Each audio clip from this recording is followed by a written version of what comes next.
Every day I go to work at Radio Free Europe in Munich. My name is Andrzej Krzetunovic. There I am, running up the steps, hurrying to make my first newscast of the day.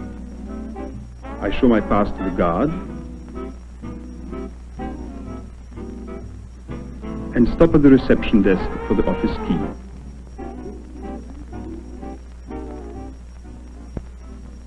This map shows Radio Free Europe's target countries: Bulgaria, Romania, Hungary, Czechoslovakia and Poland, a total of 80 million people who lost their freedom after World War II.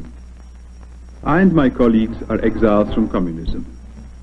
There are almost 500 exiles working for RFE: editors, actors, announcers, researchers, monitors. My job is newscasting, reading the news in my native language, Polish. Ważniejsze wiadomości w skrócie. Papież Paweł VI przyjął na audiencji prymasa Polski kardynała Wyszyńskiego. Ministrowie spraw zagranicznych Wielkiej Trójki wznowią dziś rozmowy dotyczące rozbrojenia oraz stosunków między Wschodem i Zachodem. My colleague, an exile from Czechoslovakia. The news is straight, factual news, without editorial opinions or tactful omissions. News as you might hear it on the radio in America or in any free country. The news in Hungarian. Gondoskodtak a teljárusításról, de a felmérések szerint további 63 város 1099 iskolájában 680 000 gyerekről kellene gondoskodni. New York. Romanian. Miniștrii de externe ai Statelor Unite, Marii Britanii și Uniunii Sovietice își vor continua convorbirile la New York în cursul acestei săptămâni, în speranța de a putea realiza noi acorduri privitoare la dezarmare. And Bulgarian.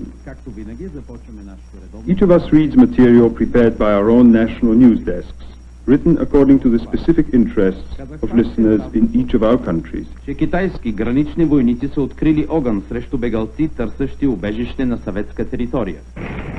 About 100,000 words of news come out of RFE's central newsroom every 24 hours. Reports are received by wire from Western agencies and from RFE's own bureaus in Europe and the United States. Material reaches our national news desks in English, and selections are translated for fresh 10-minute newscasts every hour. This news may include information from behind the Iron Curtain itself.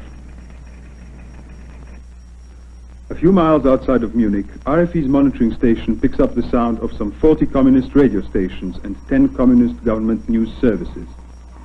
With these powerful receivers, we can listen to local communist programs broadcast from hundreds of miles away. That is how we always know just what the communists are telling the people, and just as important, what they are not telling the people in countries where all news is controlled by the Communist Party. This man, another Polish exile, is an RFE monitor, listening from Munich to a program over Radio Warsaw. When reception is bad, the monitor phones engineering and asks them to try another wavelength. Hallo, Schleißheim. Bitte bessern Sie uns Warschau 1 aus. Yeah, okay. The communist broadcast is first tape recorded, then typed up by the monitor in the original language, in this case, Polish. Some of the material is dull. Some is false and slanderous. All of it is useful. When the communists announce important news, it is picked up at once by an editor. I am supervising the operation of the monitoring section. Our main task is to keep under full control all home service broadcasts of the 5 communist European countries to which we broadcast. So we know what they are telling to the people behind the curtain, and of course that they don't want to tell him. And this is our daily production. To turn this variety of material into radio programs requires the extensive facilities of our Munich headquarters. Our building was constructed in 1951, a year after RFE began brief broadcasts to East Europe. It is open 24 hours a day, 7 days a week.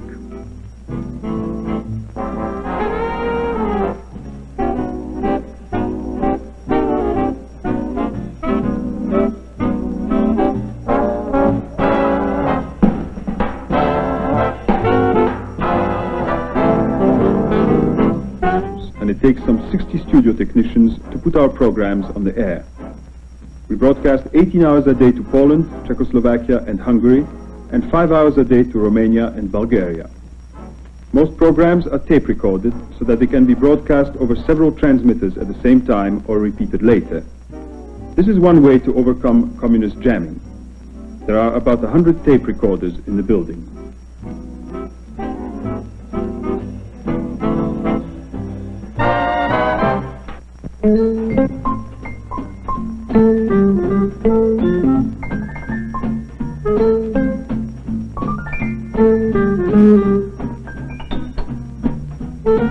Some 28,000 tapes are stored here. They include important political statements by Western and Eastern leaders, sound effects, and other recordings indispensable to a radio station.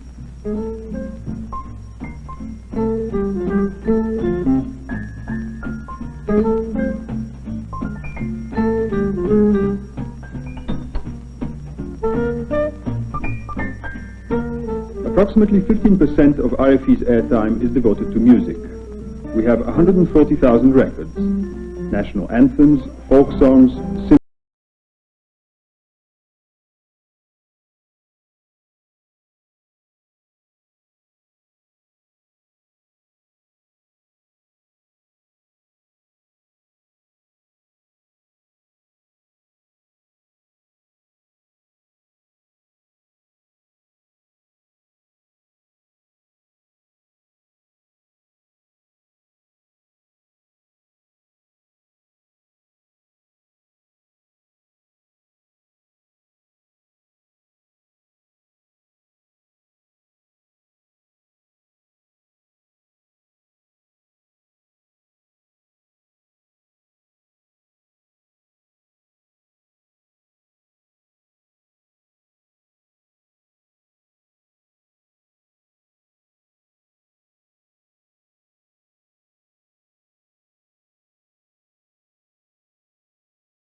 and lots of information is put on paper every day for all of us to read.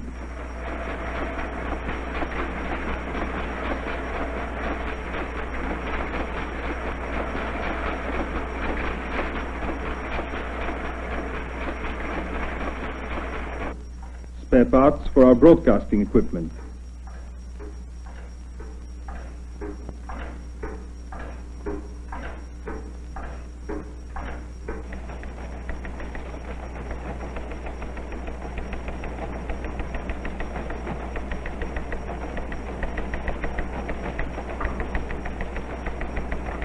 Our Munich headquarters are linked by teletype with 9 RFE bureaus in Europe. An open line carries dozens of cables daily between Munich and RFE's New York office.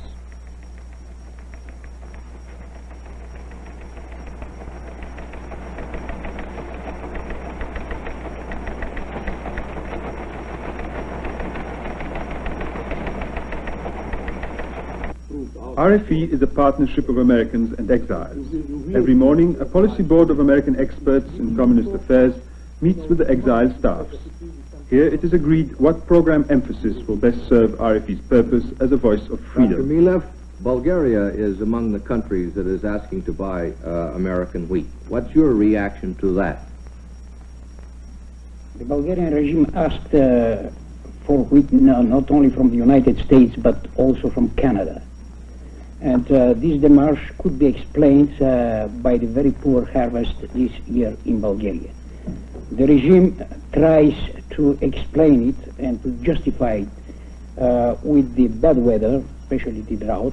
However, the main cause for this bad results in the agriculture is the system of collectivization, and also the mismanagement of the collective farms.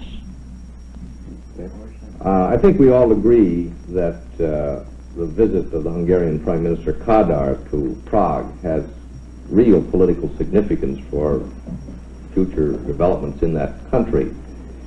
I think A wide variety of programs is produced by each national department to satisfy the interests and tastes of our distinctly different audiences. RFE has programs on politics, religion, homemaking. We broadcast to music lovers, workers and intellectuals, among others. Here the Hungarian department reads greetings from Hungarians in the West to relatives behind the Iron Curtain. Szeretettel csókollak benneteket a messze távolból, Púlából, nagymama. RFE helped make jazz famous behind the Iron Curtain against communist wishes. A német Alizés ellen Kessler énekelt. A gitáros amerikai fiú Dwayne Eddy következik, Lonely Boy, Lonely Guitar, magányos fiú, magányos gitár.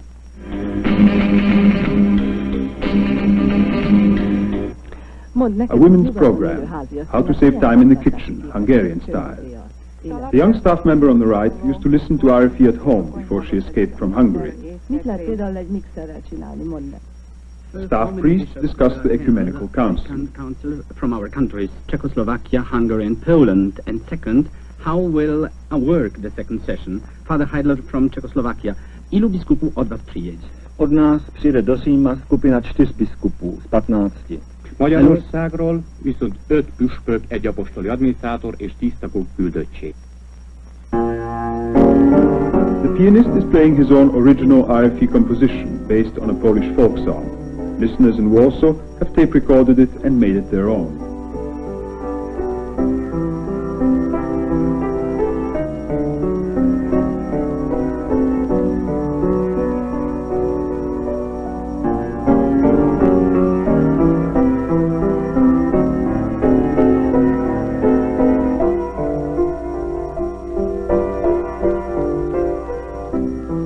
Salvador de Madariaga, the famous Spanish exile, is one of many writers who have recorded talks for intellectuals and scholars in RFE's audience. I am confident that I should be able to contribute to the usefulness and to the success of radio university programs. I am convinced that Europe will never materialize unless all the nations of our little continent are free to unite in a federation.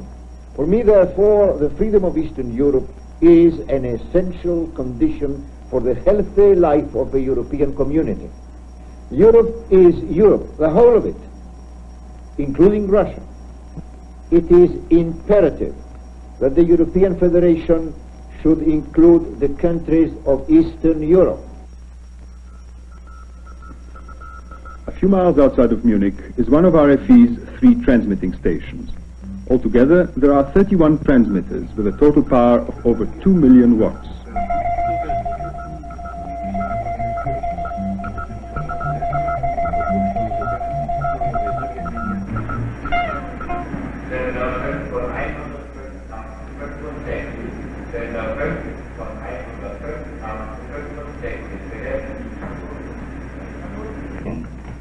This is Master Control, the heart of the Munich studio complex. From this panel, programs from 17 local studios and from reporters in the field are brought into the Master Control console. Here the programs are controlled by the operators for level and quality and dispatched through the outgoing switch panel to RFE shortwave and medium wave broadcasting stations in Germany and Portugal.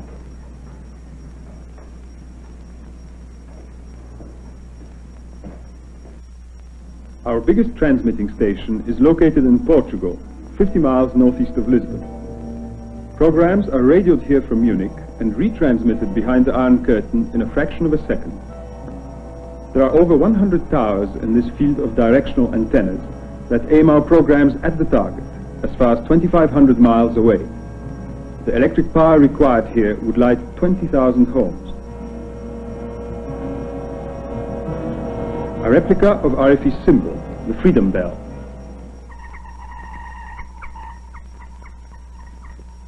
That sound is a communist jammer at work, and this machine is recording the effect of jamming on RFE. The communists spend over $100 million a year jamming broadcasts from the West. Technicians listen to RFE signals and report daily on their strength and clarity. Jamming does interfere with some broadcasts, but over 90% of our programs get through to listeners. Every year, hundreds of Americans who contribute voluntarily to the support of RFE visit our headquarters. RFE is a private organization which raises money through the annual Radio Free Europe fund drives in the United States. These visitors from the United States are about to be briefed by the Public Relations Director. As far as jamming is concerned, Radio Free Europe certainly is jammed. In fact, the communists spend well over $100 million a year for the purpose of jamming out Western broadcasts. But Radio Free Europe can combat this massive interference in several ways. A given program can go on as many as 5 to 7 wavelengths at the same time. Also, we can repeat programs several times during the day. In addition to this, our transmitter location in Portugal gives us a great advantage over the communist jammers. Our signal goes up against the ionosphere, 200 or 300 miles high, bounces down into the target area. This gives us a great advantage over the communist jammers, which are much farther to the east. Now, how well does a Radio Free Europe broadcast get through the communist jamming? If you look for a moment at the charts prepared by the Audience Research Department, they will tell you a great deal about the listening possibilities and the listening habits of the people to whom we broadcast behind the Iron Curtain.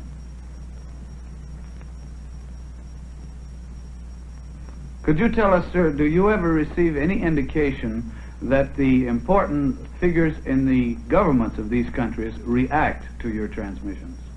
Rather than try to explain that to you in so many words, I'd much prefer to show you a short film that we've made on that very subject. Would you begin the film, please? One of the highest compliments that can be paid RFE is an attack by the communists themselves. In Warsaw, First Party Secretary Gomulka said, "Falsehoods flow into our country over the air from capitalist broadcasting stations such as Radio Free Europe. Polish communists attacked RFE because it nullifies censorship." When Vice President Nixon visited Warsaw, the communist press said nothing about the time of his arrival. RFE announced the time Mr. Nixon's plane would land. This was the result.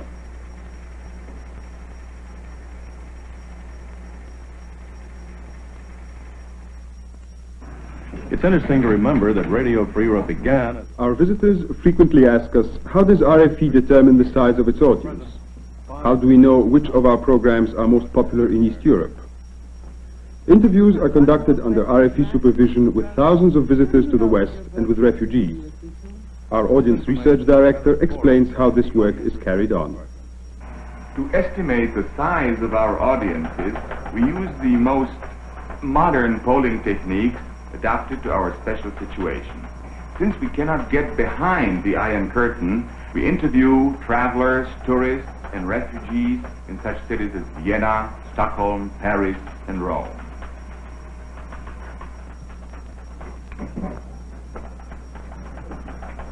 Since we cannot take a representative sample, we take as many different samplings as possible. One of these may be composed of traveling workers, another one businessmen or students. Now, using a rather complex mathematical and statistical evaluation process, we combine all these samples into one more or less representative sample. So far as the mechanical processing of the data are concerned, they are coded and then punched on IBM cards.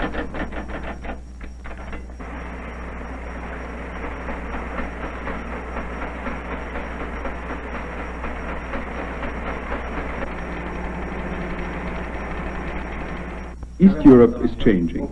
Moscow's grip isn't as tight as it once was. Cautious contacts to the West are opening up. RFE must keep up with the times. This is the Romanian Broadcasting Department discussing new ideas for programs that will attract young listeners.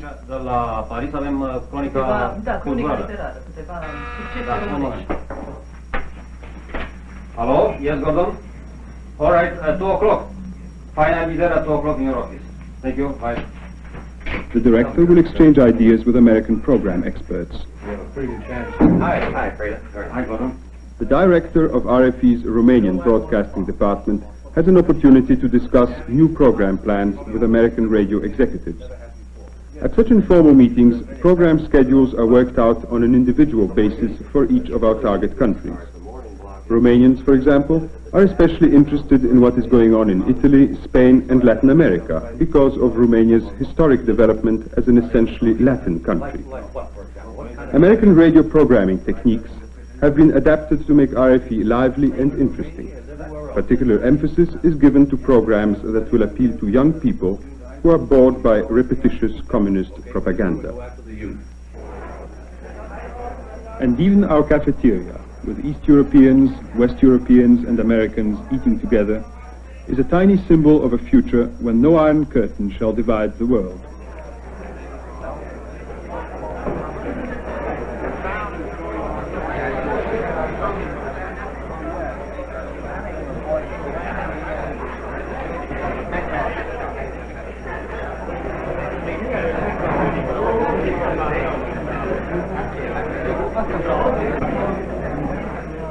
Rodney Smith, RFE's director, is a forward-looking man. Thank you. Gentlemen, good news. The board of directors has approved the purchase of the 4 new transmitters we've been pressing for. Good. That'll just about double our transmitter power. And this fits right into the subject of our meeting today. Getting these new transmitters, coupled with the increased ferment in Europe, makes our recruiting project for young exile talent more urgent than ever before. How's this coming along?